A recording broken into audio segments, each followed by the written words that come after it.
18절에서 30절 한 절씩 교독하겠습니다. 거짓으로 끈을 삼아 죄악을 끌며 술의 줄로 함같이 죄악을 끄는 자는 화 있을진저.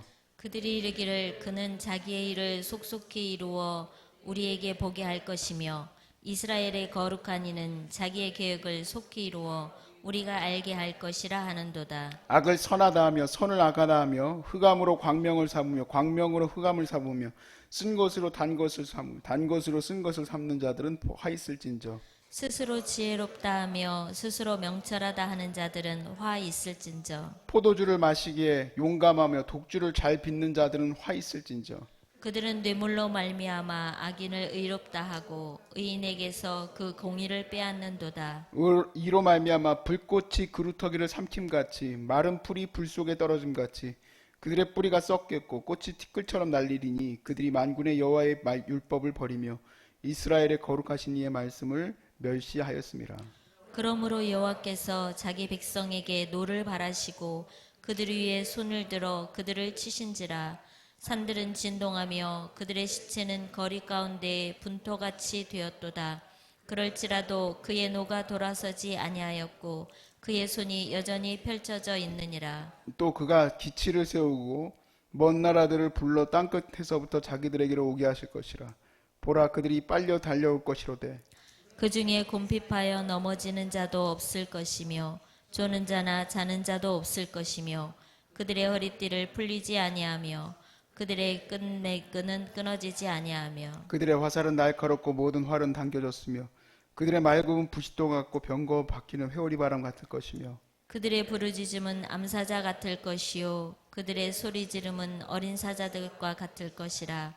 그들이 부르짖으며 먹이를 움켜 가져가 버려도 건질 자가 없으리로다. 다 함께 그날에 그들이 바다 물결 소리같이 백성을 향하여 부르짖으리니 사람이 그 땅을 바라보면 흑암과 고난이 있고 빛은 구름에 가려서 어두우리라. 아멘.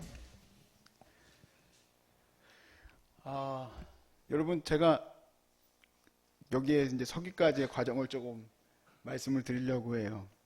목회자가 되려면 물론 이제 또 그냥 다른 과정들도 있습니다만은 이제 보통 이제 정식 코스를 거쳐서 가려면 대학교 4년 과정을 나와야 하고, 그리고 이제 총신대학원에 저는 이제 총신대학원을 나왔지만 이제 자기가 가고자 하는 교단을 위해서 거기에 이제 신대원으로 들어갑니다. 제가 공부했던 거로는 저희들은 이제 100학점이었어요. 3년 동안 100학점을 들었는데 이제 들어가기 전에는 이제 신대원에 들어가기도 전에는 보통 저희 이제 신대원만 봤을 때는 헬라어하고 히브리어 그거를 집중적으로 듣고 패스해야 되는 기간이 있어요. 그걸 듣고 나서 그 다음에 체프를 전부 올 패스를 해야 됩니다. 체플 중요해요. 체플은 당연히 그 새벽 기도하고 그다음에 데일리 있는 체플들이에요. 그리고 이제 신학을 공부를 하고 중간에 성경 시험을 보고 그리고 이제 졸업할 때에는 논문을 쓰거나 졸업고사를 보거나 그리고 나면 이제 신대원이 끝납니다. 근데 보통 그렇게 할 때에 우리 한국 그 신대원생들은 교회에 이제 전도사라고 해서 이제 파트 사역을 하게 되죠. 이제 미국에서는 보니까 그게 이제 허용이 안 돼 있더라고요. 그냥 인턴십으로 방학 기간 동안에 자기가 이제 교회에 가서 거기 가서 이제 섬기는 그런 제도로 돼 있고, 또 감리교는 또 감리교대로 그 다음에 이제 그 과정이 조금 다르고 또 각 교단마다 조금씩 다릅니다만은 제가 섬겨 있던 그 속해 있는 이 교단은 그 다음에 1년 뒤에 이제 목사 고시를 보고 그 중간 그 한 달 사이에 그 6개월 사이에 졸업하고 나서 강도사 고시를 보고 그리고 나면 이제 목사 안수를 받게 되는데, 그러면 이제 그걸 우리가 보통 부목사라고 부르죠. 그때부터 물론 담임 가는 분들도 있습니다만은 보통 그렇게 해서 이제 커리어를 쌓아가요. 그리고 나서 두 갈래로 갈리는데 한쪽은 열심히 이제 사역을 하는 분들이 있고 한 분들은 이제 유학을 가는 분들이 있어요. 유학을 해서 다시 이제 또 사역으로 들어온 분도 있고, 그리고 유학하면서 박사까지 이제 가려면 박사도 하고 또 박사 끝나고 나면 논문도 계속 쓰고 해야 이제 어찌어찌 하다 보면 교수가 되는데, 보통 그 나이가 45세에서 50세. 그리고 사역을 열심히 했던 분들도 중간에 그냥 갈 수가 없어서 또 박사까지 공부를 해요. 유학은 안 갔지만 그렇게 해가지고 박사도 하면서 부목사 시절을 잘 보내고 나면 대략 담임 목사 나갈 때가 45세에서 50세쯤 돼요. 제가 열심히 설명한 이유가 있어요. 저는 24살 때부터 사역을 시작했어요. 저는 이제 대학교를, 신학과를 다녔기 때문에 3학년 때부터 이제 사역을 했는데, 대략 45살쯤에 담임을 나간다고 보면 한 20년을 여러 가지로 커리어를 쌓아 나가야 돼요. 그리고 그거는 교회에서 이 목사님 좀 이상하다, 뭐 예를 들어서 문제를 생기거나 그렇게 되면 거기서 공식적으로 이 사람은 목회자적 자질이 없기 때문에 이게 뒤로 밀려나게 돼요. 그러니까 정말 적지 않은 기간이고 인생 전체가 다 거기에 들어가서 살아가게 돼요. 그리고 결국에는 어느 순간이 되면 이제 시작이죠. 커리어가 거기서 끝난 게 아니라 담임 목회나 또 교수가 되면 거기서부터 또 이제 나아갑니다. 그런데 문제는 뭐냐면 이 20년의 기간이라고 본다면 저한테 유혹이 있어요. 꼭 정도로만 가지 않아도 갈 수 있는 길들이 열려요. 그거 붙들면 될까요, 안 될까요? 어떻게 그렇게 잘하세요? 그 절대로 붙들면 안 돼요. 그거는 왜 그러냐면 우리 동화에도 나오지만 썩은 동화줄이에요. 요즘에는 컴퓨터가 발달을 해가지고요, 논문을 쓴 것을 그냥 갖다 이렇게 스캔을 떠가지고 그걸 이제 OCR로 다 텍스트로 또 바꿔가지고 이걸 프로그램으로 띄우면은 내 논문이 몇 개의 논문을 표절했는지가 띵 하고 떠요. 웬만한 대학교는 학생들 레포트 낸 것도 그걸 해보더라고요. 그러니까 표절한 거 드러날까요, 안 드러날까요? 근데 언제까지 안 드러나냐? 이렇게 막 뭔가 내가 튼튼한 데 섰다고 할 때까지는 사람들이 관심도 안 가지기 때문에 그게 안 드러나. 근데 이게 딱 이 사람이 열심히 하다 보니까 높이 올라갔어. 그러면 사람들이 표절했나 안 했나 검사해. 이 목사 것도 검사할까 안 할까? 이 목사 것도 언젠가 검사하겠지. 지금은 아무도 검사하는 사람이 없어요.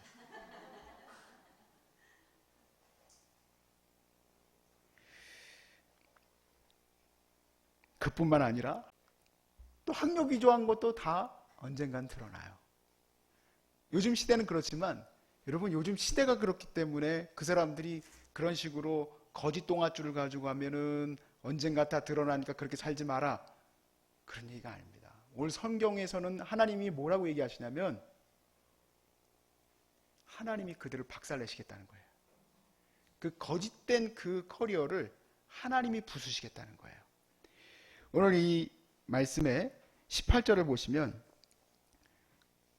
거짓으로 끈을 삼아 죄악을 끌며 수레줄로 함같이 죄악을 끄는 자는 화 있을진저.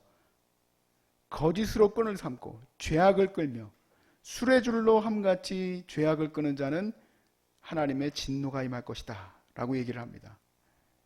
그들이 또 뭐라고 얘기하는지를 보세요. 19절에 그들이 이르기를 그는 자기의 일을 속속히 이루어 우리에게 보게 할 것이며, 그러니까 자기의 일을 내가 대학 갈 때도 이렇게 갔다, 거짓말인데 내가 이렇게 해가지고 이렇게 됐다, 속속히 내가 이루는 것을 보일 것이며, 이스라엘의 거룩한 이는 자기의 계획을 속히 이루어 하나님이 내 이 삶을, 내 우리 자녀의 삶을, 내 우리 아내의 이 삶을 이렇게 지켜주셨다 라고 얘기를 한다는 거예요.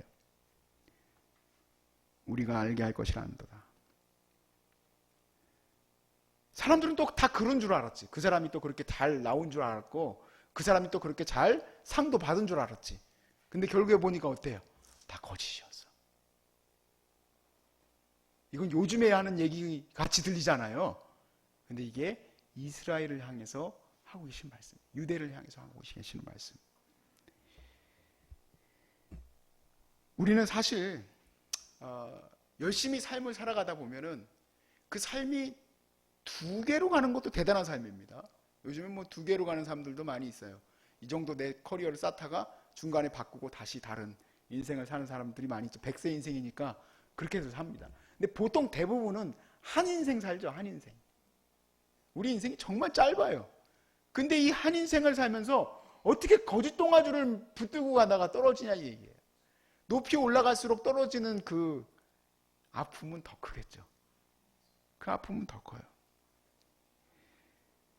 근데 정말 왜 죄의 이 줄을 끌고 갈까요? 왜 이렇게 우리가 썩은 동아줄을 붙들게 되는 인생을 살까요? 그 이유는 제가 지금까지 계속 누누이 말씀을 나눴지만 유혹 때문, 욕심 때문이에요. 욕심. 내가 욕심을 부리지 않았다면 굳이 내가 올라가려고 하지도 않았을 거고, 내가 욕심을 부리지 않았다면 내가 더 많은 것을 가지려고 억지구세 그러고 사람들에게 거짓으로 얘기하지 않았겠죠. 근데 이 욕심이 우리를 넘어뜨리는 거예요. 요한일서 2장 15절부터 16절 말씀에 이 세상이나 세상에 있는 것들을 사랑하지 말라. 누구든지 세상을 사랑하면 아버지의 사랑이 그 안에 있지 아니하니 이는 세상에 있는 모든 것이 육신의 정욕과 안목의 정욕과 이생의 자랑이니 다 아버지께로부터 온 것이 아니요 세상으로부터 온 것이다. 내 능력은 사실 이 핸드폰 하나 구입할 능력도 안 되는데 이거 갖고 싶잖아요. 그러니까 거짓된 것을 할 수밖에 없겠죠. 잘못된 동아줄을 붙을 수밖에 없게 되겠죠. 그러니까 여러분, 이 말씀은 여러분들은 그런 것과 제외되어져 있고 이 목사도 거기에 대해서는 열애가 아니라는 얘기예요. 절대 열애가 없습니다. 이렇게 우리는 얼마든지 죄의 욕심으로 인하여 넘어질 수밖에 없는 자들이기 때문에 우리는 애시당초 주님 앞에 기도할 때에 내 욕심을 보게 해달라고 기도해야 돼요. 우리는 애시당초 기도할 때에 하나님 앞에 바로 서 있지 못한 내 자신을 볼 수 있게 해야 된다 이 얘기예요. 오늘 20절 말씀에 악을 선하다 하며 선을 악하다 하며 흑암으로 광명을 삼으며 광명으로 흑암을 삼으며 쓴 것으로 단 것을 삼으며 단 것으로 쓴 것을 삼는 자는 화 있을진저. 앞에 있던 말씀과 같이 문맥을 이루고 있는데 왜 이렇게 악을 선하다 말하는 길로 갈 수밖에 없을까? 결국엔 이건 이치에 맞는 것을 한다는 얘기거든요. 이치에 맞지 않은, 도리에 맞지 아니하는 삶으로 나가는 이유는 욕심에 끌려서 그렇게 된 겁니다. 그래서 결론적으로 25절 말씀에 그러므로 여호와께서 자기 백성에게 노를 바라시고 그들 위에 손을 들어 그들을 치신지라. 산들은 진동하며 그들의 시체는 거리 가운데에 분토같이 되었도다. 그럴지라도 그의 노가 돌아서지 아니하였고 그의 손이 여전히 펼쳐져 있느니라. 사실 이 말씀에서 제일 무서운 것은 하나님의 맹렬한 진노가 그들을 이렇게 온 거리에 시체가 널브러지게 만들 것이다 라고 얘기를 했는데 아직도 하나님의 분노가 끝나질 않았어요. 그게 무서운 거예요.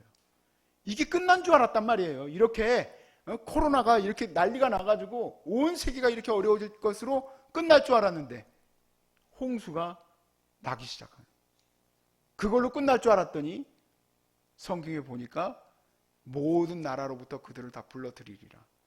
이게 왜 불러들이는 건가? 뭐 성도를 불러들인다는 얘기가 아니라 바로 악한 적들이 그들을 공격하게 만들 것이다. 말 그대로 초토화시켜버릴 것이다 라는 얘기예요. 여러분, 제일 두려워해야 될 게 뭘까? 두려워해야 될 것은 내 커리어가 남들보다 튼튼하지 못한 삶을 살아가는 것이 두려운 것이 아니라 하나님이 두려워해야 돼. 하나님을 두려워하는 삶. 하나님께서 나에게 주신 이 인생이 하나밖에 없는 인생이기 때문에 내가 하나님 앞에 바로 서 있는 삶이 되어야 된다는 것이 가장 중요한 삶이에요. 사람을 두려워할 자가 아니고 하나님을 두려워해야 된다는 거예요. 하나님을. 어떻게 해야지 하나님을 두려워하고 하나님만 붙들고 살아갈 수 있을까? 눈만 뜨면 죄를 생각하고 눈만 뜨면 죄악된 것들, 이생의 자랑, 안목의 정욕을 내가 좋아하는데 어떻게 해야 될까? 오직 모든 그 결정 앞에 기도밖에 없어요. 기도. 여러분, 기도하고 나가야 됩니다. 내가 이 모든 일들 가운데에서 지금 여러분들은 이미 광야 훈련을 받고 있는데 광야 훈련 가운데서 하나님이 원하신 게 뭘까요? 하나님이 원하시는 건 내가 얼마나 광야 생활에서 높은 빌딩을 짓느냐가 아니에요. 잘 하나님께 물으면서 가고 있느냐예요. 하나님께 물으면서 가고 있느냐. 하나님께서 하신 겁니다. 그리고 이 과정은 이제 여러분에게 평강의 길로 인도해 주실 줄로 믿어요. 여러분의 자녀도 그렇고 여러분의 가족도 그렇고 이 나라의 모든 것들이 그렇고 하나님께서 이스라엘을 부숴버린 것처럼 이 대한민국이 부서지지 않도록 여러분 기도하실 수 있길 바라요. 정말 저는요, 요즘 세상을 보면서 하나님의 공의로운 심판이 너무 놀랍고 너무 두렵다 생각해요. 그리고 한국이 아직은 보호받고 있음에 감사드려요. 아직은 보호받고 있음에. 그리고 우리 소중한 사람이 아직은 보호받고 있음에도 감사드려요. 나는 정말 조금만 우리 환우들이 아프다고 해도 내가 혹시 뭐 잘못한 것 없을까? 물론 그건 너무 심각한 생각이지만 그렇게 생각이 들 때가 많아. 항상 기도할 수밖에 없어요. 우리 환우들이 오늘 이렇게 세워져 가려면 어떻게 해야 되겠습니까? 그러면 여러분 하나님이 안 가르쳐주지 그러겠습니까? 아니에요. 하나님은 항상 우리에게 선한 길을 보여주고 싶어 하세요. 항상 선하고 바른 길이 무엇인지 알려주고 싶어 하세요. 내가 더 낮아져야 하고 내가 더 주님의 말씀을 붙들어야 될 때를 항상 알려주셔. 지금이 바로 그런 때입니다. 여러분 지금이 바로 하나님 말씀 붙들 때예요. 지금이 바로 하나님의 은혜 받을 때예요. 지금이 하나님의 인도하심을 받을 때예요. 그것을 잊지 마시고 항상 주님의 거룩한 길로만 갈 수 있기를 주의 이름으로 축복합니다.